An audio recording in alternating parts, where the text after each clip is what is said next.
Hello everyone, welcome to learning classes. Today's topic is most confusing words. आज हम most confusing words जानने जा रहे हैं इंग्लिश के। क्या इंग्लिश आपको इजी लगती है या confusing लगती है कई बार? तो इजी भी तो होती है बट कई बार जो होती है बहुत confusing हो जाती है जब दो ऐसे वर्ड या कई ऐसे वर्ड हमें दिखते हैं जो कि सिमिलर साउंड करते हैं या कई बार ऐसे देखने में ऐसा लगता है कि अरे ये दोनों तो सेम ही लग रहे थे लेकिन वो दोनों सेम नहीं होते हैं क्योंकि दोनों का मीनिंग अलग जाता है और दोनों अलग अलग जगह पे अप्लाई होते हैं। तो इस तरह से जो इंग्लिश होती है ये वर्ड्स होते हैं कुछ एक वो हमें बहुत कंफ्यूज कर देते हैं। उनमें से कुछ वर्ड्स मैं आपके लिए लेकर के आई हूँ जो कि मोस्ट कंफ्यूजिंग वर्ड्स हैं। ठीक है, तो आज हम इसको समझने जाते हैं कि क्या होते हैं मोस्ट कंफ्यूजिंग वर्ड। जैसे कि हम कहते हैं सी सी सी और सी। अब एक सी होता है SEA और एक होता है SEEC। सी मीन्स समुद्र, सी मीन्स देखना।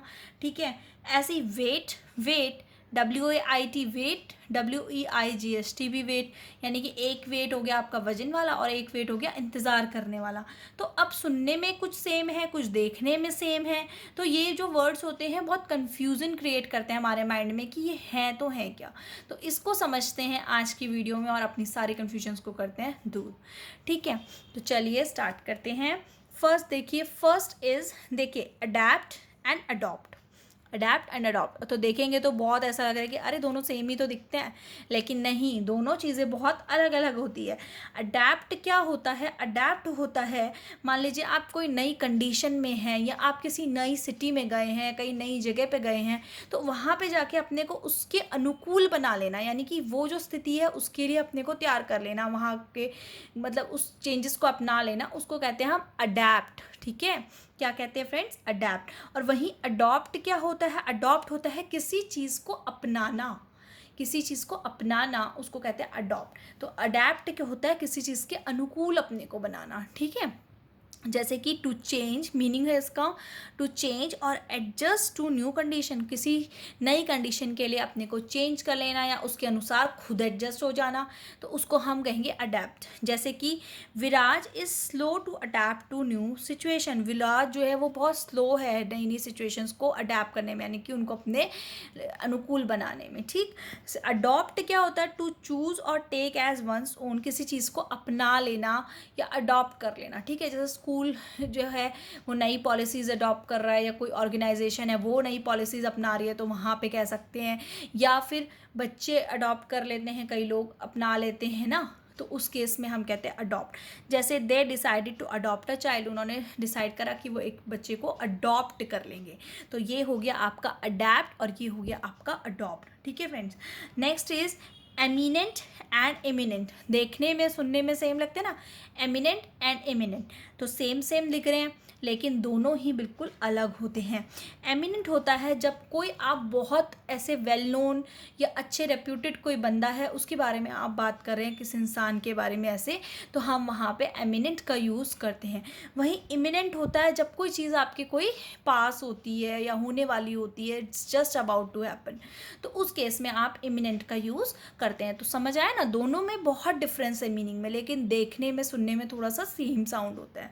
देखिए एमिनेंट क्या होता है? हाईली रिगार्डेड और वेल नोन पर्सन, यानी कि कोई इंसान जो बहुत हाईली रिगार्डेड है या फिर वेल नोन है, बहुत फेमस है, तो उस केस में हम एमिनेंट यूज़ करते हैं। जैसे we are expecting the arrival of an eminent scientist, हम एक्सपेक्ट कर रहे हैं कौन आने वाले? एक एमिनेंट, यानी कि वेल नोन फेमस कोई साइंटिस्ट आने वाला है, तो हम वहाँ पे एमिनेंट यूज़ करेंगे।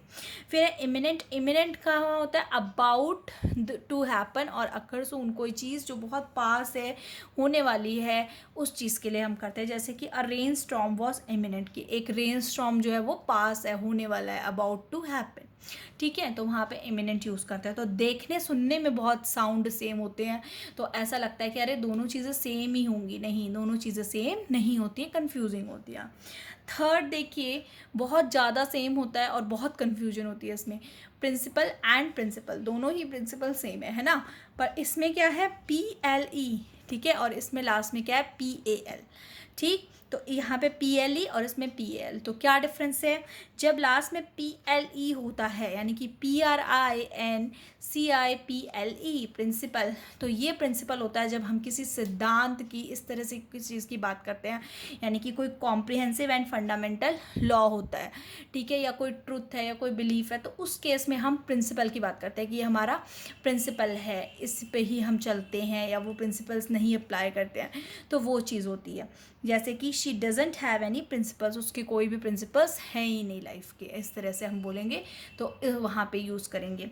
दूसरा प्रिंसिपल होता है PRINCIPL, यानी कि कोई लीडर या हेड ऑफ ऑर्गेनाइजेशन या स्कूल, किसी स्कूल ऑर्गेनाइजेशन का जो हेड होता है उसको हम प्रिंसिपल कहते हैं, जैसे स्कूल में होते हैं ना प्रिंसिपल्स, ऐसे प्रिंसिपल। तो this school needs a new principal, हम कह सकते हैं कि स्कूल को एक नए प्रिंसिपल की ज़रूरत है, या mister Verma is the principle of this school, ठीक है ना, मिस्टर वर्मा स्कूल के प्रिंसिपल हैं, जिस भी स्कूल के, ऐसे बोल सकते हैं। तो वहाँ पे ये वाला प्रिंसिपल अप्लाई होगा, और ये एली वाला सिद्धांत के लिए। Fourth is again THAN than, और THEN देन और देन, ठीक है। तो एक जैसा दिखता है, एक जैसा साउंड होता है, और एक जैसी कन्फ्यूजन भी क्रिएट करता है, हम कई बार उल्टा सीधा लिख देते हैं, दैन की जगह देन और देन की जगह देन, ठीक है।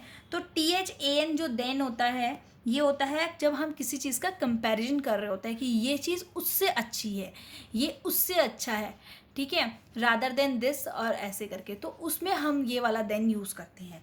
जैसे Divya use in comparative sentences, और example is Divya like the movie more than the book, Divya को मूवी ज़्यादा पसंद है, मोर देन, यानी कि यहाँ पे कंपैरिजन हो रही है कि किसकी, मूवी की और बुक की, बुक से ज़्यादा उसे मूवी पसंद, तो हम यहाँ पे कंपैरिजन फॉर्म में देन को यूज़ करते हैं।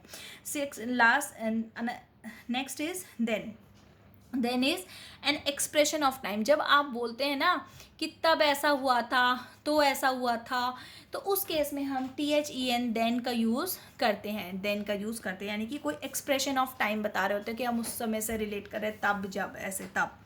तो जैसे कि example, let her decide first, पहले उसे डिसाइड करने दो, then talk about the matter, फिर उससे इस मैटर के बारे में बात करना, या तब उससे बात करना, तो हम यहाँ पे THEN वाला देन यूज़ करेंगे कि तब उससे इस बारे में हम बात करेंगे, ठीक है। तो ये एक्सप्रेशन ऑफ टाइम बता रहा है, ठीक।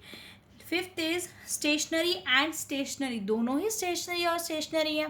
डिफरेंस क्या है, यहाँ पे है NARY और लास्ट में इसमें है NERY, ठीक है। तो NARY वाला जो स्टेशनरी होता है वो कहता है कि जब आपकी कोई चीज़ नॉट मूविंग या नॉट चेंजिंग पोजीशन में होते हैं, यानी कि जैसी है वैसी ही रहेगी, इसको हम हिंदी में कहते हैं स्थिर रहना, ठीक है, जैसे है वैसे ही, तो उस वाली स्टेशनरी में NARY आता है।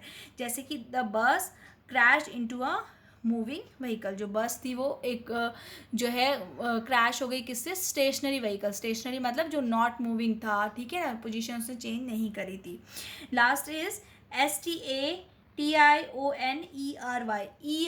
है इसमें, ये कौन सी स्टेशनरी होती है, जो ये पेपर पेन वाली स्टेशनरी हम लोग यूज़ करते हैं ना, वो नेम फॉर राइटिंग सप्लाइज, ठीक है, तो वो वाली स्टेशनरी यूज़ होती है इसमें। तो stationery is kept in the stock cupboard, इसका एग्जाम्पल है कि स्टेशनरी जो है स्टॉक कबर्ड में रखी हुई है। तो आपको समझ आया होगा कि मोस्ट कन्फ्यूजिंग वर्ड्स क्यों हैं, क्योंकि कुछ दिखते सेम हैं, कुछ साउंड सेम करते हैं और कन्फ्यूजन क्रिएट करते हैं। तो होपफुली आपकी सारी कन्फ्यूजन दूर हो गई होगी इनसे रिलेटेड। वीडियो पसंद आए तो लाइक करें, शेयर करें और सब्सक्राइब करें। Thank you.